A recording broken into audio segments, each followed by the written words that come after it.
Hello दोस्तों, आपका बहुत बहुत स्वागत है हमारे यूट्यूब चैनल पर।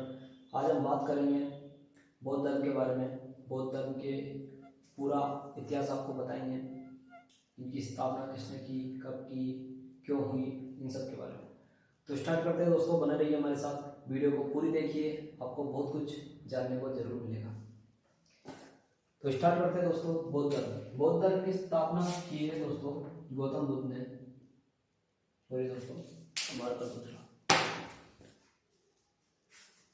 बौद्ध धर्म जो है, इसकी स्थापना गौतम बुद्ध ने की थी। गौतम बुद्ध ने की थी। कब की थी? 563 ईसा पूर्व में इनका जन्म हुआ था। गौतम बुद्ध का जन्म 563 ईसा पूर्व में हुआ था दोस्तों। इनके बचपन का नाम सिद्धार्थ था। सिद्धार्थ इनके बचपन का नाम था। ठीक है दोस्तों। इनके पिता का नाम दोस्तों शुद्धोधन है। शुद्धोधन है, जो कि शाक्य वंश के राजा थे। इनके पिताजी राजा थे, है ना दोस्तों। इनकी माता का नाम महामाया है। महामाया। इनकी पत्नी का नाम, गौतम बुद्ध की पत्नी का नाम यशोदा है। यशोदा। इनका विवाह 16 वर्ष की उम्र में हुआ था। बहुत इंपॉर्टेंट टॉपिक है दोस्तों, ध्यान से सुनिए, बहुत कुछ आपको सीखने को मिलेगा जरूर। इनका जो विवाह है, महात्मा बुद्ध जिनको बोलते हैं, गौतम बुद्ध इनका नाम है। इनके बचपन का नाम सिद्धार्थ है ना। और इनका जो विवाह हुआ है यशोदा नामक एक स्त्री से हुआ है। ठीक है। इनकी विवाह की उम्र 16 वर्ष की आयु में, अल्प आयु में इनका विवाह हो गया था, है ना। इनके पुत्र एक है, इनके पुत्र का नाम राहुल है दोस्तों, राहुल था। ठीक है दोस्तों, बात कर लेते हैं इनके जीवन के बारे में, क्यों इन्होंने बौद्ध धर्म की स्थापना की। तो देखिए दोस्तों, हर धर्म का उदय निश्चित रूप से किसी न किसी कारण से होता है, क्योंकि उदय और अंत का कोई निश्चित कारण होता है। बिना कारण के कोई भी चीज इस धरती पर नहीं होती है, कारण से ही हर चीज होती है। जैसे कि आप देखोगे, जैन धर्म और बौद्ध धर्म दोनों का उदय क्यों हुआ, इसका कारण है हिंदू धर्म में कुछ ऐसी बुराइयां थी, कुछ ऐसी प्रथाएं परंपराएं थी, जिसके कारणवश अन्य धर्मों का उदय हुआ। जैसे कि एग्जाम्पल के तौर पर आप देख सकते हो बौद्ध धर्म, और इसके पीछे पिछले वाली वीडियो हमने बताया था जैन धर्म। तो बौद्ध धर्म में हिंदू धर्म की कुछ बुराइयों को दूर करने के लिए, वह उनकी कमियों को दूर करने के लिए गौतम बुद्ध ने बौद्ध धर्म का निर्माण किया। ठीक है दोस्तों। अब बात करते हैं दोस्तों इनके जीवन परिचय के बारे में। इनका जन्म 563 ईसा पूर्व में लुम्बिनी नामक स्थान पर हुआ। लुम्बिनी नामक स्थान पर इनका जन्म हुआ दोस्तों। 563 ईसा पूर्व में लुम्बिनी नामक स्थान पर इनका जन्म हुआ। ठीक है। इनके पिता का नाम जैसे कि बता चुके हैं, शुद्धोधन है, जो कि शाक्य वंश के राजा थे दोस्तों। इनकी माता का नाम महामाया है, और इनकी पत्नी का नाम यशोदा है, और इनका एक पुत्र था जिनका नाम है राहुल। ठीक है दोस्तों। 16 वर्ष की आयु में इनका विवाह हुआ है। ठीक है। अब बात करते हैं दोस्तों, गौतम बुद्ध ने संसार से बहुत अधिक लगाव नहीं था उनका एक अलग ही,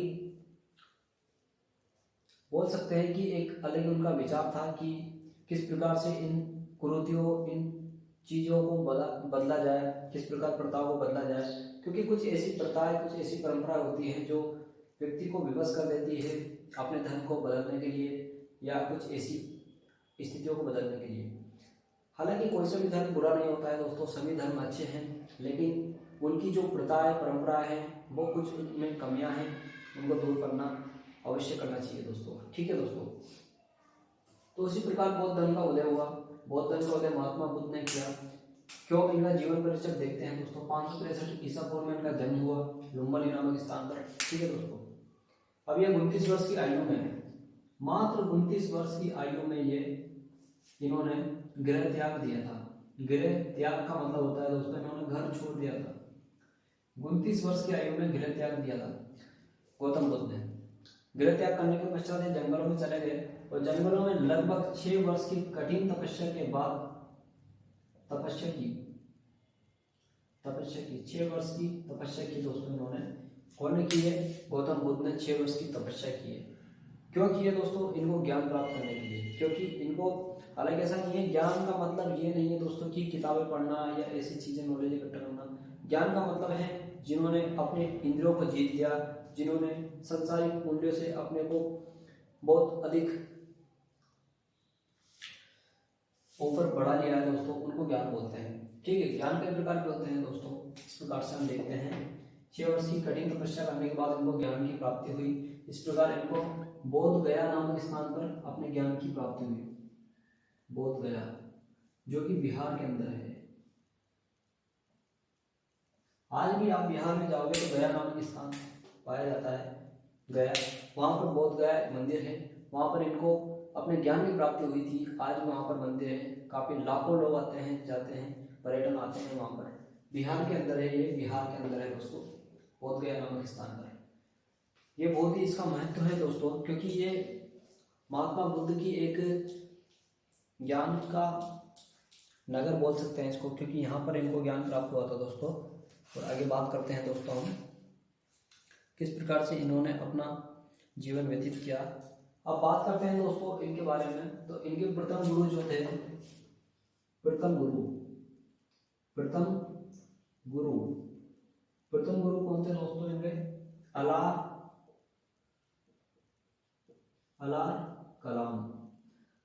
कलाम जो थे इनकी प्रथम गुरु थे। किसके? गौतम बुद्ध के। अक्सर एग्जाम में पूछा जाता है दोस्तों, ये जो टॉपिक मैंने बताया आपको, अक्सर एग्जाम में पूछे जाते हैं। मैंने बहुत ही बारीकी से छांट कर आपके लिए ये बहुत ही सरल भाषा में उपलब्ध करा रहा हूँ क्वेश्चन। उम्मीद है आप लोगों को बहुत पसंद आ रहे होंगे, तो वीडियो को पूरी देखिए दोस्तों। इनके प्रथम गुरु का नाम अलार कलाम है दोस्तों, जो कि इनकी मुलाकात हुई और इसके साथ इन्होंने कुछ समय व्यतीत किया ज्ञान के संबंध में, लेकिन इनको कुछ ज़्यादा फायदा नहीं हुआ। इनको लगा कि नहीं, फिर गौतम बुद्ध ने अकेले रहने का फैसला लिया और उन्होंने अकेले ही अपने ज्ञान को प्राप्त किया 6 वर्ष की कठिन तपस्या के बाद। ठीक है दोस्तों, अब जैसे कि बताया गया है कि इनकी प्रथम बोध संगति, प्रथम उपदेश इन्होंने सारनाथ में दिया था। अक्सर एग्जाम में पूछे जाते हैं दोस्तों, वही मैं टॉपिक इस बोर्ड पे लिखा रहा हूँ, आप ध्यान से देखिए। प्रथम जो उपदेश दिया था महात्मा बुद्ध ने, वो सारनाथ नामक स्थान पर दिया था। ठीक है दोस्तों, इनकी 4 बौद्ध संगतियां इन्होंने आयोजित की गई थी दोस्तों। 4 बौद्ध संगतियां मैं यहाँ पर लिख देता हूँ, जगह कम है। 4 बौद्ध संगतियां। ठीक है दोस्तों, कौन कौन सी है मैं इसको मिटा देता हूँ दोस्तों।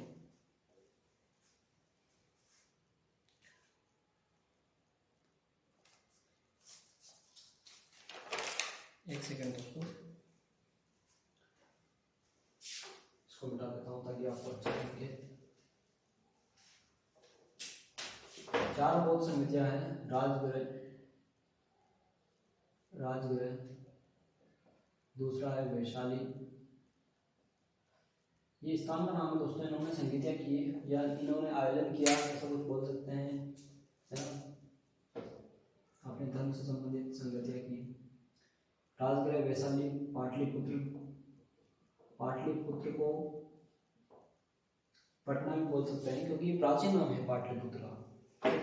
पटना का प्राचीन नाम पाटलिपुत्र है। कुंडलवन,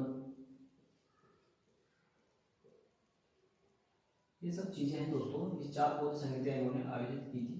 ठीक है, तो चतुर्थ बौद्ध संगति के द्वारा बौद्ध धर्म का 2 विभाजन हो गया था।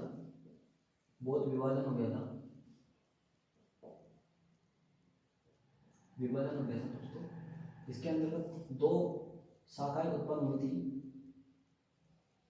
महायान और हीनयान।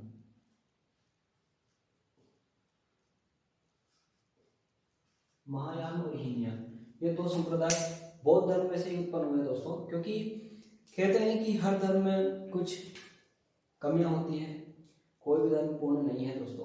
कुछ कमियां आ जाती है, बंटवारा हो जाता है, जैसे कि परिवार में बंटवारा हो जाता है। इसी प्रकार इतिहास में आप देखने को मिलेगा कि धर्म में भी बंटवारा हुआ है। आप किसी भी धर्म को उठाकर देख लीजिए, अनेक शाखाएं फैली हुई है। क्यों फैली हुई है दोस्तों? क्योंकि उसमें कहीं ना कहीं कमियां थी। इस प्रकार उन्होंने अलग रहने का निश्चय किया, अलग विभाजन किया, अलग संप्रदाय बनाया। आप देखोगे जैसे कि हिंदू धर्म में अनेक संप्रदाय हैं, प्रचलित हैं। जैसे ही बौद्ध धर्म में भी हैं 2 संप्रदाय, जैन धर्म में भी है, बौद्ध धर्म में हीनयान महायान है, तो जैन धर्म में भी है दोस्तों श्वेतांबर और दिगंबर, जो हमने पढ़ाया है। यदि आपने हमारी पिछली वीडियो नहीं देखी है तो देखिए, बहुत अच्छी वीडियो है दोस्तों, जैन धर्म के ऊपर बहुत अच्छा समझाया हमने। तो इस प्रकार से बौद्ध धर्म का विभाजन हुआ है महायान और हीनयान नामक 2 संप्रदायों में। ठीक है दोस्तों, तो उम्मीद है आप लोगों को वीडियो अच्छी लगी होगी। आप अच्छी तरह से देखिए दोस्तों, किस प्रकार से हमने समझाया है। इसको एक बार और हम डिटेल में समझा देते हैं, बहुत ही शॉर्ट तरीके से। ठीक है दोस्तों, बौद्ध धर्म की स्थापना महात्मा बुद्ध ने की थी 563 ईसा पूर्व में। इनके बचपन का नाम सिद्धार्थ था दोस्तों।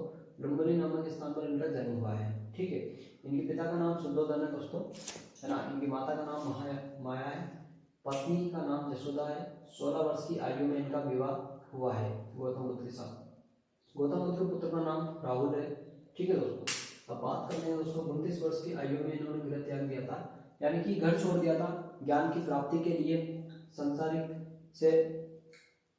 को छोड़ने के लिए, ताकि इनका मन संसार में नहीं था दोस्तों।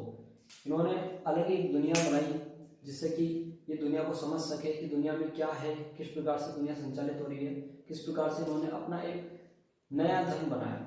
इस प्रकार से इन्होंने अकेले ही 6 वर्ष की कठिन तपस्या की दोस्तों, और तपस्या करने के बाद इनको ज्ञान प्राप्त हुआ बोध गया नामक स्थान पर। ठीक है, इनके प्रथम गुरु का नाम अलाल कलाम है दोस्तों। ठीक है, इन्होंने प्रथम उपदेश सारनाथ में दिया था दोस्तों, और 4 बौद्ध संगीतें आयोजित की गई थी। ठीक है, राजगृह, वैशाली, पाटलिपुत्र, कुंडलवन, 4 बौद्ध संगीतें आयोजित की गई थी दोस्तों। और बौद्ध धर्म का विभाजन चतुर्थ बौद्ध संगीत के अंतर्गत हुआ। ये लास्ट का जो है कुंडलवन में, इसके अंतर्गत ये बौद्ध धर्म का विभाजन हो गया 2 भागों में। 2 भागों में बौद्ध धर्म बट गया। कौन कौन से में? महायान और हीनयान नामक 2 इन बौद्ध धर्म बट गया। इनकी मृत्यु देख लेते हैं दोस्तों। इनकी मृत्यु अक्सर पूछा जाता है क्वेश्चन, इनकी मृत्यु कब हुई थी?